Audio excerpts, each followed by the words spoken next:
MSNBC is sinking faster than Jim Jones and the Nas battle.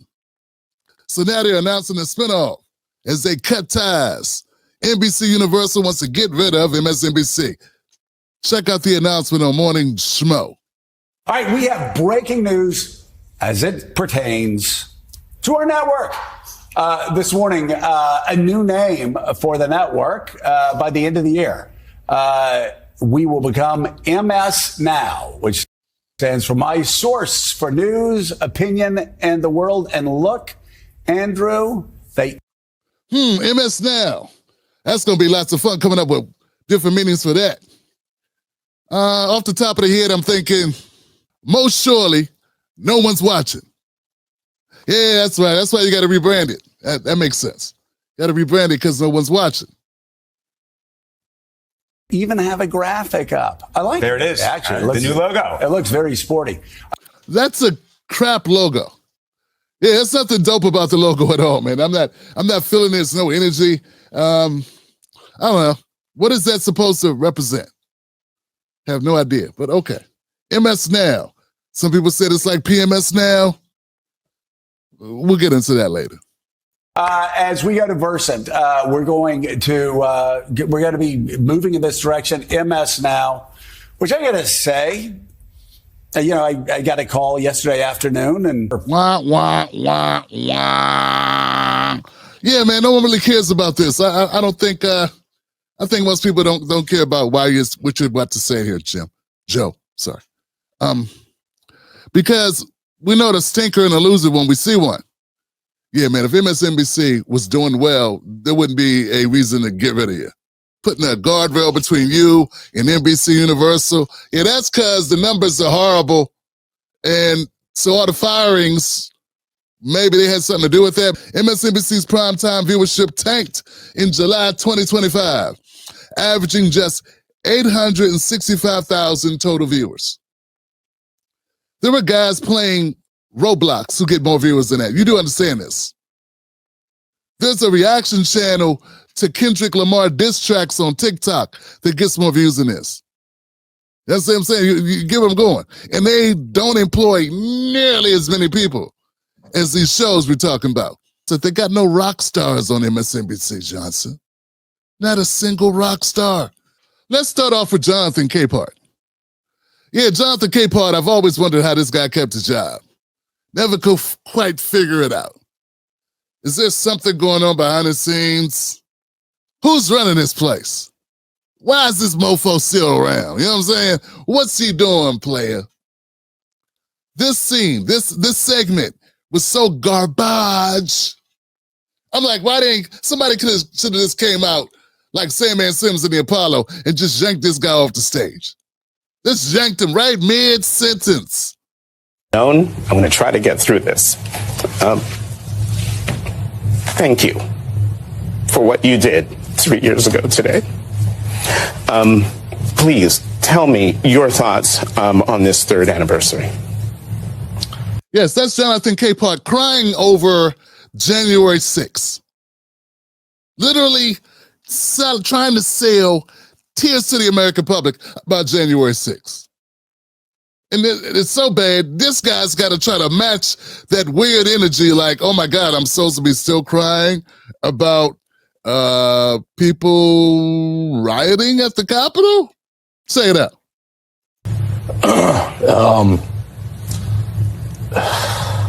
This guy's an even worse actor than Jonathan Capehart. That takes doing. He really sucks. We are still in the midst of taking acting classes. It's in the midst of taking acting classes. But it's not just Jonathan Capehart. I mean, I wish it was. If it was just Jonathan Capehart, you could get rid of Jonathan Capehart and everything would be okay. But no, it's more people that suck on this network. But it also got to look at the vision of the network, because you got a network that employs Jonathan Capehart, and then instead of getting rid of Jonathan Capehart, they had another bigger, fluffier Jonathan Capehart. Joining us now, Rhode Island Senator Jack Reed, the ranking member on the Armed Services Committee. Senator Reed, the fact that the White House appears to not have talked to Congress either whether asking for permission to do this, which seems to... Asking. That's right, folks. Eugene Daniels is his name. But he looks like the illegitimate son of Jerome Saint from Snowfall. Teach your boy how to squabble next time. Teach your boy how to cut his jerry curl next time. This must be the most zestiest show, the most zestiest show, and it's called The Weekend. What was MSNBC thinking?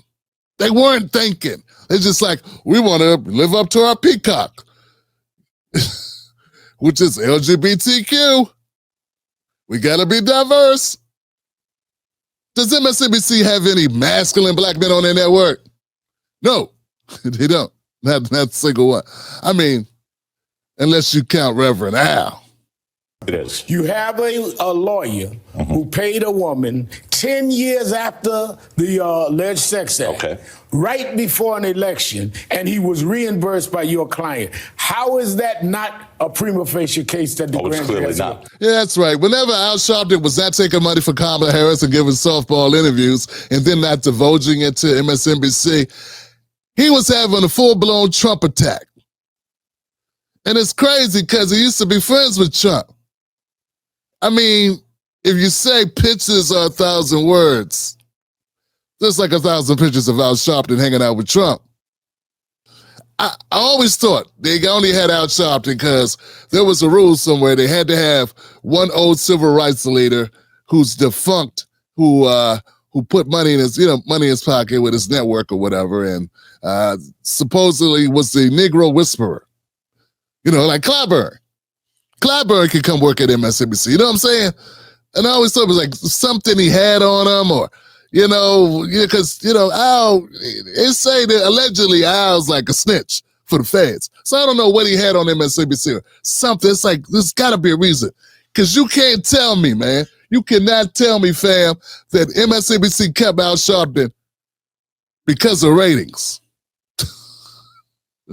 I'm not saying his ratings are bad for him.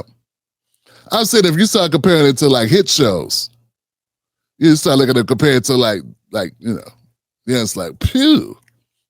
I just wonder who's watching it. Another problem I had with the MSNBC network is the fact that they are just so in the tank for the Democrats. I mean, we called them MSDNC for a reason. Harris was reportedly has not ruled out another bid for the White House in 2028, though a source close to Harris tells NBC News that's, quote, not the focus right now. It's almost like he's trying to hypnotize you as he talks. Yes. Not to be outdone, you also had the incomparable Simone Sanders, who I call mercenary for sucker Dems.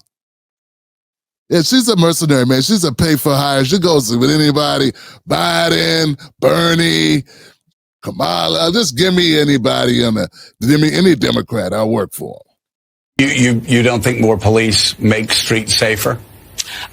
No, Joe. I'm a black woman in America. I do not always think that more police make streets safer. When you walk down the streets of Georgetown, you don't see a police officer on every corner, but you don't feel unsafe. Not a lot of crime happens in areas where cops come readily. That's why you don't have a lot of crimes happening in Georgetown, because cops will be there like that. Quick fast on that ass. That's the real reason. Anyway, but MSNBC keeps Simone Sanders. Not only did they not get rid of Simone Sanders, they added Michael Steele.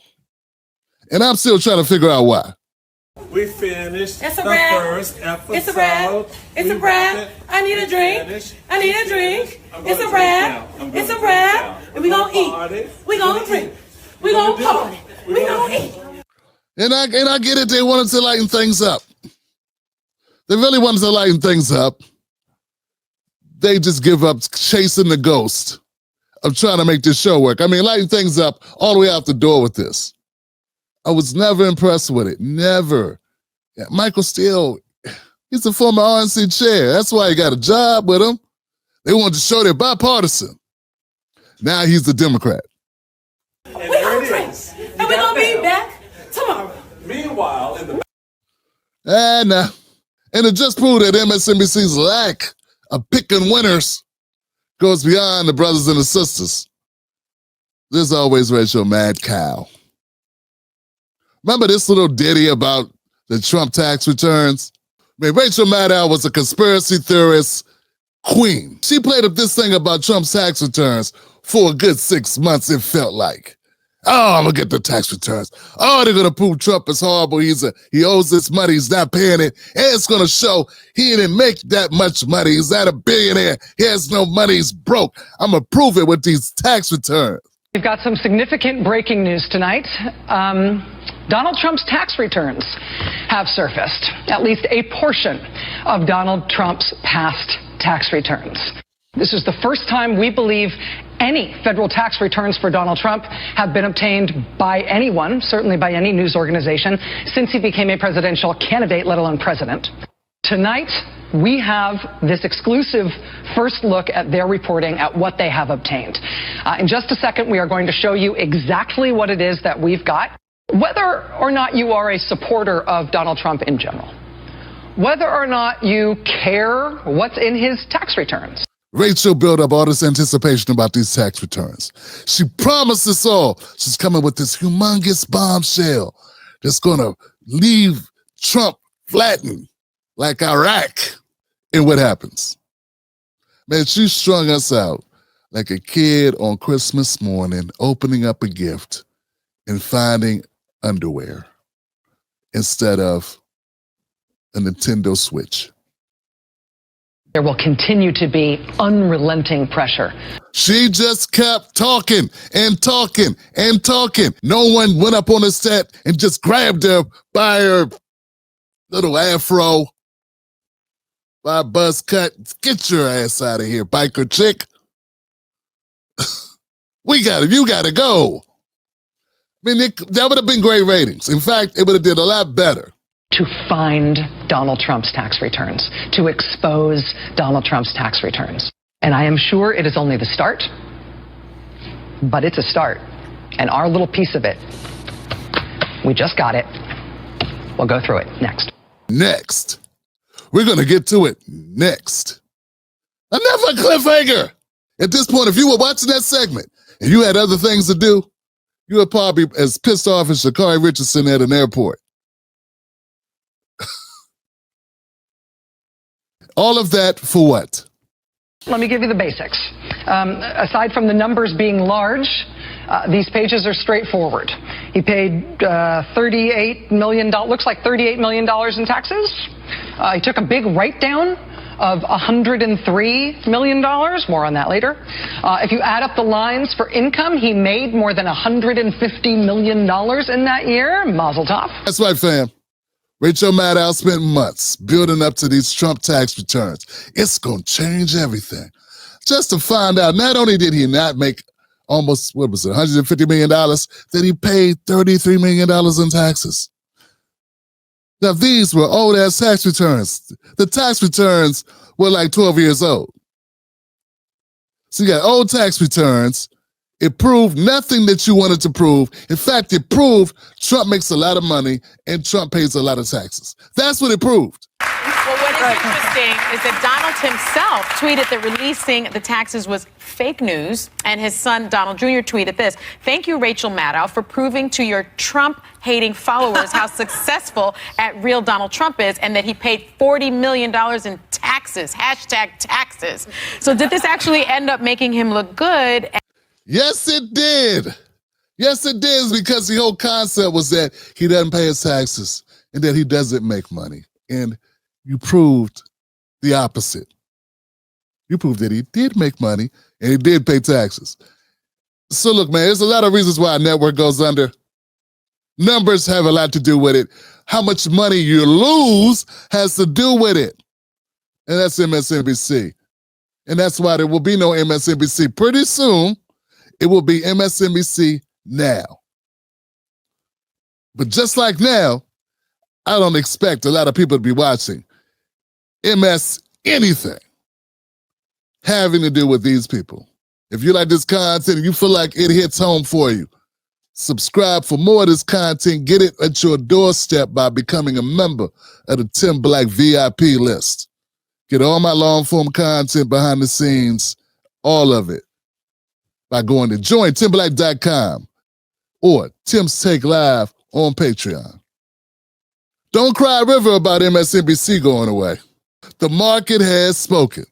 And the market is saying, you're out of here. All of yous. The Tim Black Show streams Sundays, Mondays, Wednesdays, and Fridays, 10:30 p.m. Eastern Standard Time. Wolfpack.